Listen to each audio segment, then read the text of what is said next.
What is going on, everybody? AHS Rules back again with another video, and we're here for another Ring of Honor TV review, episode number 74, and more importantly, the go home edition to Death Before Dishonor. So this will be a pretty big TV review, as not only will I be going over the 74th episode of Ring of Honor Wrestling on Honor Club, but I will also include my predictions and preview for Death Before Dishonor taking place tomorrow night on Friday, because I plan on uploading this review early as well. That way there's enough time to watch it prior to Death Before Dishonor. So there's a lot to go through and to talk about during the course of this video, because we had a lot happen on this episode of ROH.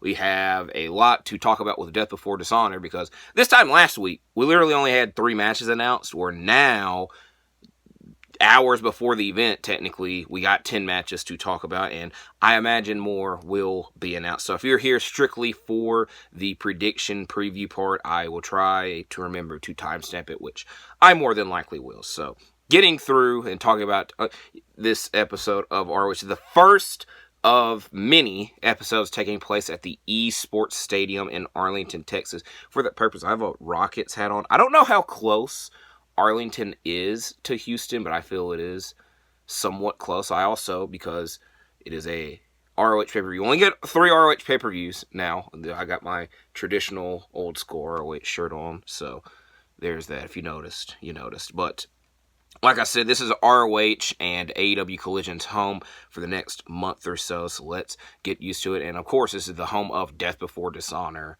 tonight, tomorrow, whenever you're watching the video.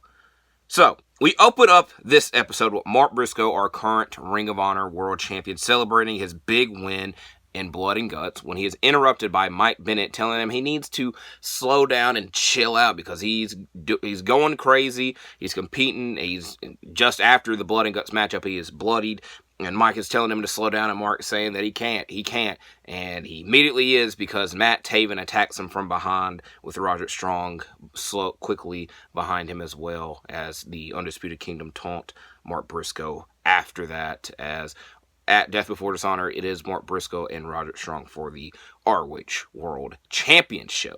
Now, the other 2 members of the Undisputed Kingdom I just mentioned, they were planning on having the night off at Death Before Dishonor, as our next segment on this episode of ROH was them being interviewed by Lexi Nair, and were asked what are their plans for the event, because, like I said, they wanted the night off. They thought they had the night off. They were right there on having the night off.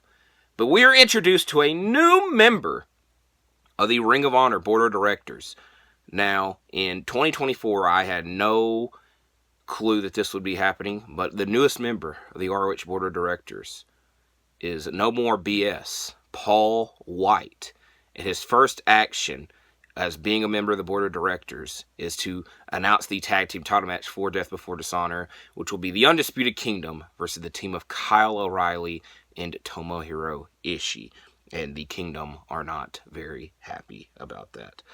I ain't got no problems with Paul White being on the ROH Board of Directors. It is very weird, and I compared ROH, this iteration of ROH, to WWE ECW several times, so this kind of feels like going back and comparing it. If you were to go to a WWE ECW and you're talking about like a Ric Flair appearing on the show, in this instance, a Big Show appearing on the show, where now we had the Big Show / Paul White up here. He's a member of the ROH Board of Directors.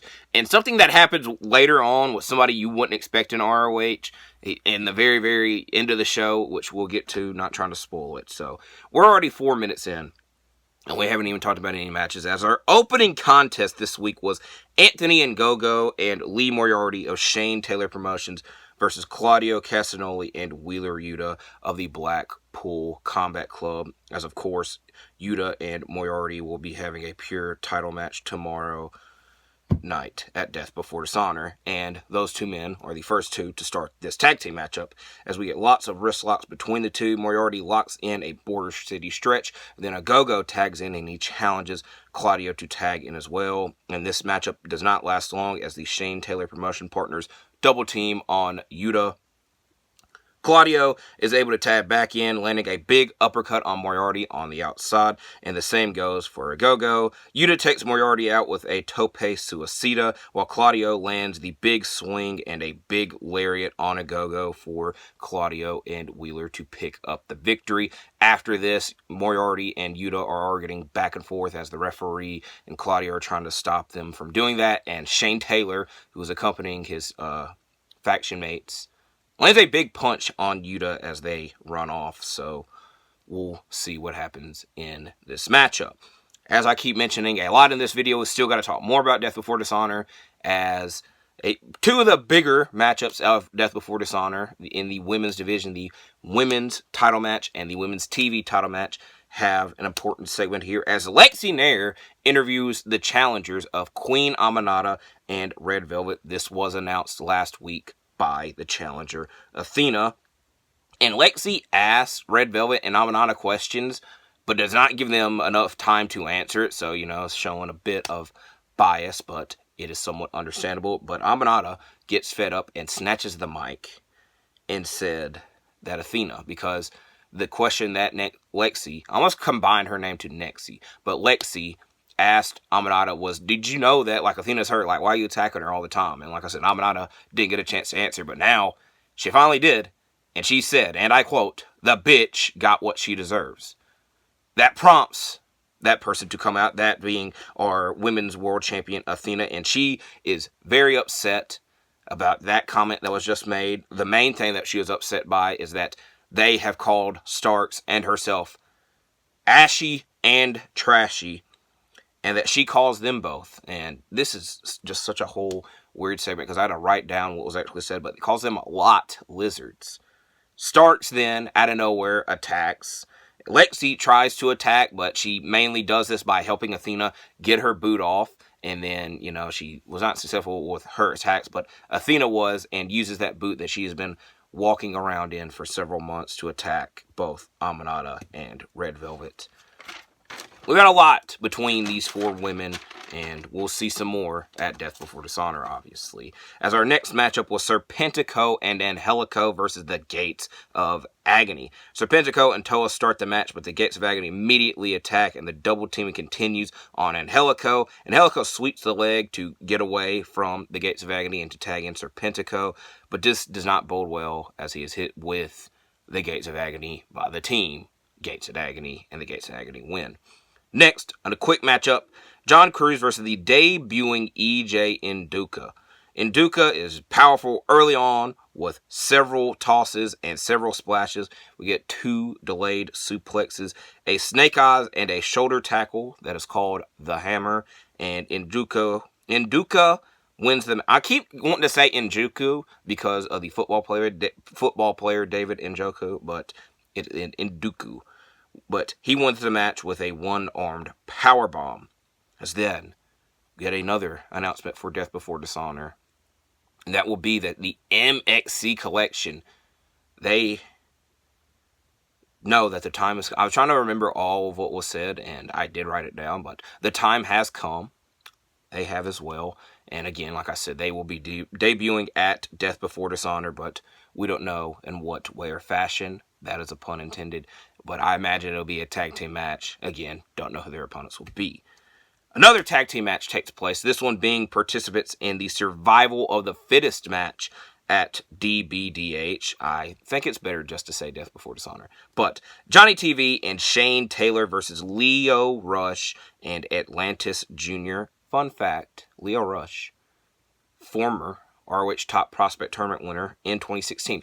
An extra fun fact, this is one I'm proud of. I was there at those finals. He defeated Brian Fury. I thought that Brian Fury was going to win the match because every year at the Top Prospect Tournament, they kept mentioning that a Massachusetts resident had won because Mike Bennett had won once, Donovan Dijak, and Hansen. There might be one more that I'm forgetting, but I know those three certainly. So I was like, I think Fury's going to win, and Rush won. And Riccaboni kept mentioning that he was 19 then, which is insane because it feels like he has been in the wrestling industry for so long. And to be fair, 2016 was 8 years ago now. If you round it, technically 10. But getting into this tag team matchup, Johnny TV starts, but before the in-ring action happens, he has to kiss Taya on the outside. This prompts Lio Rush to land a tope suicida, and then everyone starts to brawl on the outside. We get lots of tags by both teams. Rush struggles against Taylor, but Johnny TV tags in, and he wants Atlantis Jr., who is the current TV champion, to tag in, which he does by landing a crossbody on Johnny TV, but Shane Taylor lands the Marcus Garvey driver on Atlantis Jr. for Johnny TV and Shane Taylor to win. Next, a extremely quick matchup, this being Abaddon versus Dulce Tormenta. Abaddon bites Dulce, dominates the matchup, lands a nice cutter, and then wins with the Black Dahlian. As we get a 10-man tag team matchup after this, the Iron Savages, Jack Jameson, Anthony Henry, and Nick Camarado versus Commander, Top Flight, Action Andretti, and the returning to AEW / debuting in ROH, Fuego del Sol. Jameson and Andretti start the match up, but as always with these 10-man, 8-man tags, we get lots of tags. The Iron Savages do seem they were in this matchup a lot. They were struggling to keep up with Commander and Fuego, but finally catch Fuego with double teaming on him, and all the other tag teammates of the Iron Savages do as well. But Fuego is finally able to get the tag out after Boulder misses a splash onto him. Everyone hits their finisher on Nick Camarado, with the last one being Dante Martin landing a frog splash, with Top Flight, Action Andretti, Commander, and Fuego del Sol winning. And I did all that from memory. As now, we get to our main event matchup. Alex Reynolds and John Silver of the Dark Order versus the Von Erichs. Ross and John start the match off, but after some help from Evil Uno on the outside, the Dark Order members have the advantage.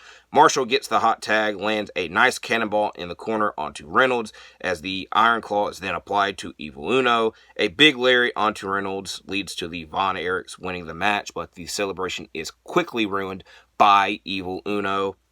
And Kevin Von Erich is at ringside. He's pondering, does he need to get into the ring? Does he need to get into the ring? But the Von Erichs' new trio tag partner, Dustin Rhodes. If you're watching earlier in the video, I was like, someone very obscure that you wouldn't expect to be in ROH appears later on. That's who I was referring to. Dustin Rhodes comes out to save the day for his new tag partners. And the episode ends with Kevin Von Erich applying the Iron Claw onto Alex Reynolds, which sets up a match for Death Before Dishonor. As now, like I said, I enjoyed this episode of ROH. It was a nice primer preview of Death Before Dishonor. I know I probably should have said this in the beginning of the video. I might put it in the comments. I want a counter of how many times I've had to say Death Before Dishonor in this video. But now we are at the preview and predictions part. I was trying to stall, that way it starts at the 13-minute mark. But like I said, this time last week we had 13, or Jesus Christ, no. We had 3 matches announced, where now we have 10 matches, as always with my predictions or previews. If something is added or changed, I will try my best to comment it down below. If it's minutes before the event happens, that probably won't be happening. But out of the 10 matches announced thus far, this is what I'll be talking about. The first matchup, the MXM Collection versus question mark. It's MXM. They've been having these vignettes since the 4th of July episode of ROH. I would imagine that they win this matchup, and I am actually interested in seeing them in ROH and how they will be presented. Next, an extremely interesting matchup, and I had to write a lot down for this. Dustin Rhodes and the Von Erichs versus the Dark Order. Now, the thing I had to write a lot about for this is a tongue twister, because there's a lot I have to say. The winners of this match will face the Undisputed Kingdom at Battle of the Belts 11, taking place this Saturday after Collision, which I will be completely honest with you. I did not know there was a Battle of the Belts this weekend. I did not know this whatsoever. But they will face the Undisputed Kingdom for the vacant 6-man tag team titles in ROH. I'm going to go with Dustin Rhodes and the Von Erichs winning. I'm more intrigued by that trio. That being said, and this is It's funny to me. It's funny to me because so many people either did not know there are ROH six-man tag team titles or finally thought that they were gone after the unification with the AEW Trios Championships and all of that saga, I guess is a good way to describe that. But no, they're still here and we'll be crowning new champions later on. I will provide a prediction in a minute. As with the other tag team title match on this event, the Undisputed Kingdom versus the team of Kyle O'Reilly and Tomohiro Ishii, two members of the conglomeration. I do not like saying that word, but I'm going to be very hopeful. The Undisputed Kingdom have had a good reign as ROH Tag Team Champions, but I 100% would be rooting for an O'Reilly and Ishii reign. Kyle O'Reilly, former ROH World Champions, returned to ROH this weekend, as well as Tomohiro Ishii, who is a former ROH TV champion. And most of the story has been Ishii defeated Roderick Strong for the TV title years ago in 2016, and Strong has not forgotten or forgiven that, and he finally got his win back the other week due to the help of the Undisputed Kingdom. So due to this whole drama and saga, mainly due from the Undisputed Kingdom, that is how O'Reilly and Ishii earn this tag team title match, and hopefully they win these tag team titles. Next, a one-on-one matchup, Commander versus the Beast Mortos, one of my favorite competitors. We do not see enough in ROH, and I'm going with the Beast Mortos to win. Next, I will say, match of the night right here. This is my bold prediction.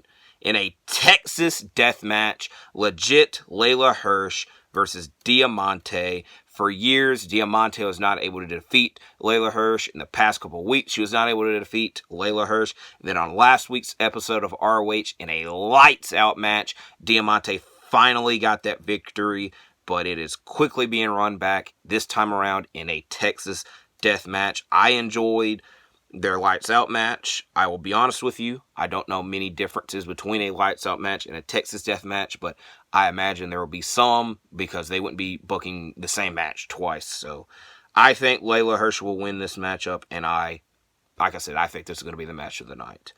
Next, for the Pure Championship, Wheeler Yuta, in his first title defense in a long, long time, will be defending against Lee Moriarty on the 4th of July episode of ROH in a Proving Ground bout. Lee Moriarty lasted the 10-minute time limit that earned him this title opportunity, but I imagine that the championship will be retained.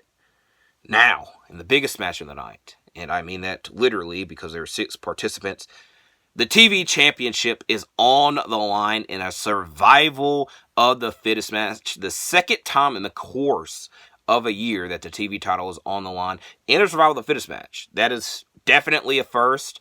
I will nitpick and say I'm not the biggest fan of this because the survival of the fittest used to mean something and used to be a big deal, as the winner most of the time got a world title opportunity, where now it's for the TV title. I kind of wish that we'd go back to a traditional way in the survival of the fittest meaning something, but it will still be a good match nonetheless, so not much to complain about. But Atlantis Jr., who's the current champion, versus Leo Rush, Lee Johnson, Johnny TV, Shane Taylor, and Brian Cage. It is extremely interesting that Kyle Fletcher, who was the previous TV champion and the previous winner of that survival of the fittest match I keep mentioning, is not in this matchup. So I don't know if and when we will get that Atlantis Jr. and Kyle Fletcher rematch. Who knows? I am split 50-50 with who I want to predict, because one side is like, this title reign for Atlantis Jr. has just started, but I think that Shane Taylor has a lot of momentum and a lot going for him, and he is, I'm fairly certain, from Texas, which is where this event is taking place. I'm going to go with Shane Taylor. If Atlantis Jr. won and retained, I wouldn't be that surprised because, like I said, this title reign just began, but I think I would put my money on Shane Taylor. Not much money, like a penny maybe. A nickel.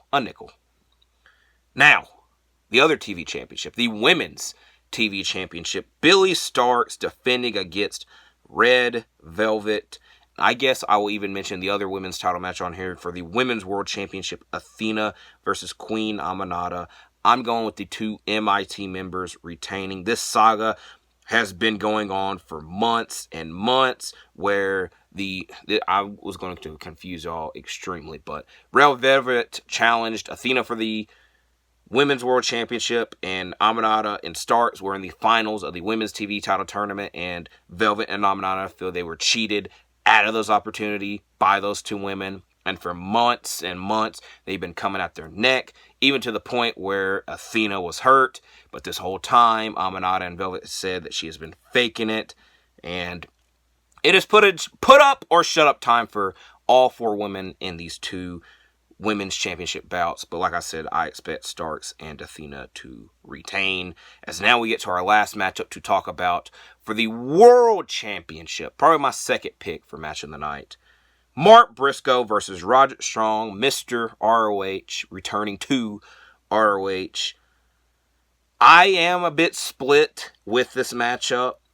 I think if Roderick Strong won, I wouldn't complain, because I would hope that would mean that he would be on ROH a lot more, but that's not guaranteed. But I'm enjoying this Mark Briscoe reign. I want it to begin and do a lot more. We're seeing a lot of him in AEW. Not enough of him in ROH. I want that to happen. So I'm all right with the result either way, but I will be rooting and predicting for Mark Briscoe to win. And that is it for this. I got my predictions through. I got the review portion done. I go through this every time we go and talk about an ROH pay-per-view, which is 3 times a year. I just kind of wish more was done for the build for the event, because like I keep referring, this time last week we only had 3 matches announced, where now, days before the event, we got to 10. We got to a whole card, and it should be good. I will be enjoying this event. Hopefully, you do as well. If you're subscribed to Honor Club, you get the event. I do apologize, because internationally, I do not know how you get the event. I don't know if Honor Club is available internationally, but you can ask someone at ROH about that, because I do recommend and hope that you watch this. If not, I hope that you did like this video. You enjoy your weekend, you stay safe, and I will see you in the next one. I'm out.